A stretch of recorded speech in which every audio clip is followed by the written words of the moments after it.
2023학년도 2학기 중간고사 덕이고 생명과학원 내신분석 리포트입니다. 이번 덕이고는 염색체부터 사람의 유전까지 시험을 봤고요. 보통 유전이 이제 뒷부분에 사람의 유전병이나 돌연변이 부분도 있는데 이 부분은 빼고 시험을 봤습니다. 범위가 넓다 좁다라고 얘기할 수는 없고요. 유전 부분이 워낙 또 어렵기 때문에 이번 연도에는 대부분의 학교들이 이제 뒷부분에 있는 돌연변이나 비분리 부분은 좀 배제시켜 놓고 사람의 유전까지 시험을 보는 게 보통이었고요.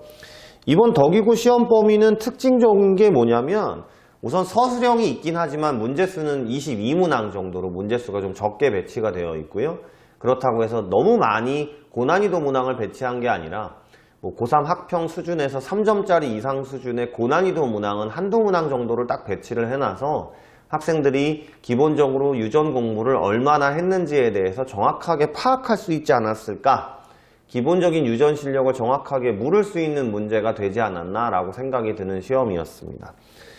특이사항으로는 보시면 아시겠지만 제가 적어 놓은 걸 논술형 1번 문제에서 맨델의 기본 법칙 문제를 냈어요. 이 부분은 교육 과정에서 좀 빠져 있긴 한데요. 그렇다고 아예 빠진 건 아니고 이제 기본적으로 설명을 하긴 합니다만 요즘은 그렇게 중요하게 들어가는 부분은 아니었습니다. 하지만 이제 검정교배라는 수준의 문제여서 이 검정교배라는 용어도 또 요즘에는 잘 듣기 어렵긴 해요. 그러니까 학원에서는 아무래도 이제 검정교배나 이런 자가수분, 자가교배 같은 이런 옛날 용어들도 설명을 해주고 있긴 합니다만 일반적으로 요즘에는 듣기 쉽지 않은 용어였습니다. 하지만 한 번쯤 들어본 친구들은 이런 것들을 놓치지 않고 공부를 했다면 수월하게 푸실 수 있지 않았나 생각이 들고요. 그 다음 마지막 논술형 2번이 이제 다인자 연관 문제였어요.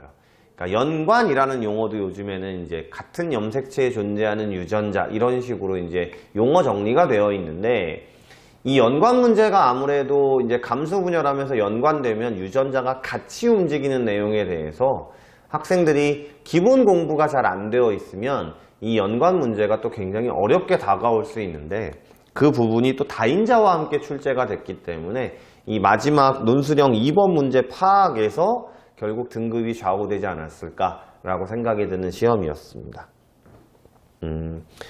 4번 문항, 대표 문항 분석도 제가 이렇게 4번, 7번 이렇게 주변 문제들을 쭉 설명을 써놨는데요. 가장 중요한 것은 이 유전 부분은 염색체부터 이제 나오는 형태의 문제들 중에 중요하다고 생각하는 문제들이 극명하게 딱 정리가 되어 있거든요. 그러니까 세포분열 같은 경우에는 요즘에는 유전자의 유무, 그러니까 핵상과 핵형 이런 부분에서 즉 EN과 N에서의 유전자와 염색체의 유무를 묻는 그래서 OX 형태로 해서 상동 염색체와 대립 유전자를 찾는 문제들이 있어요. 이렇게 학원 같은 데서 수업을 할 때는 이런 부분을 이렇게 챕터별로 즉 유형별로 나눠서 학생들을 공부를 시키는데 같은 유형의 문제를 여러 번 반복해서 푼다라고 쳐도 한 유형에 대해서 자기가 놓치면 공교롭게도 시험에 그 유형이 나왔을 때는 또 놓칠 수 있거든요. 그 다음에 이렇게 염색체를 그려놓고 같은 종, 그 다음에 상이나 성, 그 다음에 이제 성별 같은 것들을 구분하는 것들 이런 문제들이 대표적으로 나오는 요즘에 이슈라고 표현하는 뜨고 있는 그런 문제들이 있기 때문에 이런 문제들도 정확한 개념을 우선시하는 것이 꼭 필요하지 않았나 생각이 들고요. 그 다음에 이제 어려운 문제들을 막 풀려고 하다 보니까 세포 분열에서 이제 그래프가 나오거든요. 그 그래프에서의 단순한 문제들을 놓치는 친구들이 또 생겨요. 이번 덕이고는 그런 기본적인 내용을 놓치지 않고 정확하게 알고 있느냐라는 것들을 확실히 물어보는 시험이지 않나 생각이 듭니다. 그리고 뒤로 갈수록 이제 고3 학평에 출제되는 전통적인 문제들 그리고 17번 문항 같은 경우는 우리가 생명과학이 2019학년도 이후부터 또 개정이 됐거든요. 그러니까 또 어떤 친구들은 이제 수능 합평 문제를 또 개정 이후 거를 또 열심히 풀 거예요. 근데 개정 이후는 굉장히 좀 어렵습니다.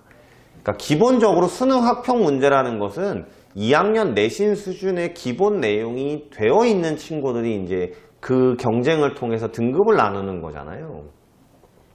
17번 문항 같은 경우는 2015학년도 수능 문제였고요. 그걸 변형해서 가계도나 혈액형을 결합하면서 문제를 냈기 때문에 지금 이제 덕이고 친구들 같은 경우는 1학기 기말고사 때 혈액형 시험을 봤단 말이에요. 물론 유전 공부를 할 때 혈액형을 다시 공부했을 수도 있겠지만 혈청과 그 다음에 혈구에서의 응집원, 응집소 이 관계가 또 명확하지 않았던 친구들은 어렵게 느껴졌을 수도 있을 것 같습니다.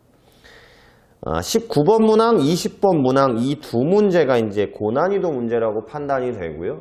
혹시나 시험지를 이제 구할 수 있는 친구들은 물론 학원에 다니면 제공을 하겠지만 이 맨 마지막 19번, 20번 문항 이 문항들이 2023학년도 즉 올해 물론 2024년을 준비하는 친구들은 작년이겠죠. 고3 학평에서 출제된 문제 변형이기 때문에 이 두 문제에서 1등급이 나눠지지 않았을까 이렇게 보이는 이런 시험이었다고 볼 수 있습니다.